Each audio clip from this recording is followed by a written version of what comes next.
What's up, everyone? Welcome to Program Your Remote. Today I'm going to show you how to program a smart key to a GMC Terrain. This is a 2018 here, but it's going to be the same on a few different years. This will also be the same on quite a few different GM models. So this version of the procedure we're going to look at today is going to fit in a couple different situations. If you have no keys, you can use this. If you only have one working key, you can use this.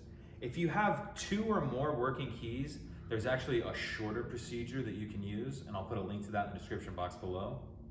But let's start with our first scenario. If you have no working keys, you'll need to go buy yourself a new remote, and you actually have to program in at least two. So in this situation, if you have no working keys, you'll need to buy yourself at least two, okay? And on at least one of the two, you'll have to get the emergency key cut in the bottom. Okay, so that's the scenario if you have no working keys. If you currently have one working key and you want to add one or more, you'll use this procedure as well, but you only need to buy yourself one more. You still need to program in two at the end, but during the procedure, your original will be erased. So if you have one working one, buy yourself a new one. Once the original is erased, that's going to give you your two. The main point I'm trying to make here is you need at least to program back in at least two remotes, okay? So if you have any questions on that, just let me know in the comments below. So we went over that. The other thing about this, either way, whether you have no working keys or at least one, is you're gonna need something to time yourself. This is a 30-minute procedure, so you'll need to allot yourself enough time, and then you'll want something to time yourself because it's broken up into 10-minute increments. So now that we have all that stuff out of the way, let's go ahead and jump into it. So we need to take the emergency key out of our smart key. I'm gonna be taking it out of our already programmed one, and this is already cut. As you can see, there's just a button on the bottom here. You press and pull it out like that. If this is your only key, if you're doing this with all keys lost, you'll have to get the emergency key cut on your new fob before you can continue with the procedure. And you're gonna get that cut at either a dealership or automotive locksmith. But again, we're using our already programmed key. So we're gonna take the emergency key, we're gonna use it to get the cap off of the driver's door. If we look on the bottom of this, you'll see this little slot right here. And what we're gonna do is pull the door handle out, and then we're gonna put the key up in that slot. Just wiggle it a little bit. It'll come off of there like that. Now we're gonna take that emergency key and put it in this door cylinder, and we're gonna turn it to the left or counterclockwise 5 times. 1, 2, 3, 4, 5. Now if we look on the dash, we're gonna see the message, remote learn pending, please wait. And now is where our timer is gonna come in.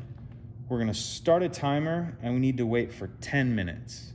So once we get closer to the 10-minute mark, I'll check back in.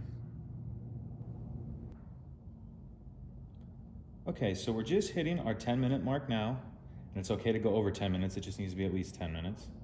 So what we're gonna do now is if we go in the car, now our message has changed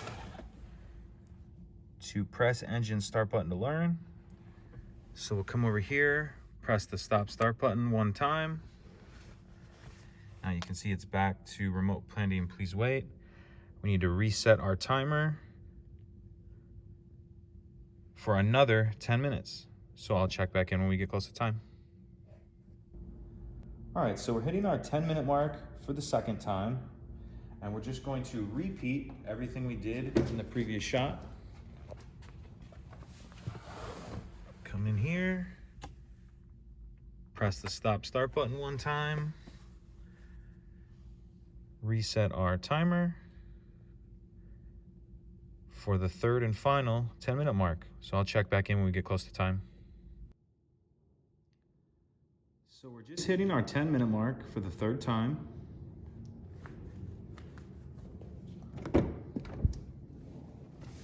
So get in, press the stop start button 1 time. And this time you'll see it says ready for remote 1. So we'll take our first remote and put it in the left cup holder, the cup holder that's closer to the driver's side. Press the stop start button 1 time. Then we need to take the remote and press the unlock button. Now this remote should successfully be programmed. If you notice here, it says ready for remote 2. So we're gonna grab our second remote, put it in the cup holder like that. Press the stop start button one time. Come over here, grab it, press the unlock button. And now this remote should be programmed.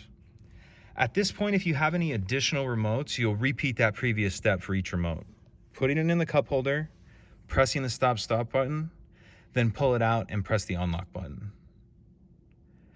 Once you're done adding remotes, you're gonna hold down the stop start button for 12 seconds to exit programming mode. 1, 11, 12.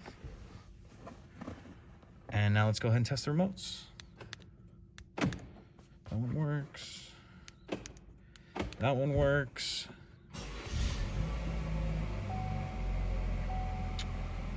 So that's it. Those are both working remotes. If you have any questions, please let me know. If you could take a second to like and subscribe, it helps us out and I'd appreciate it. Thank you.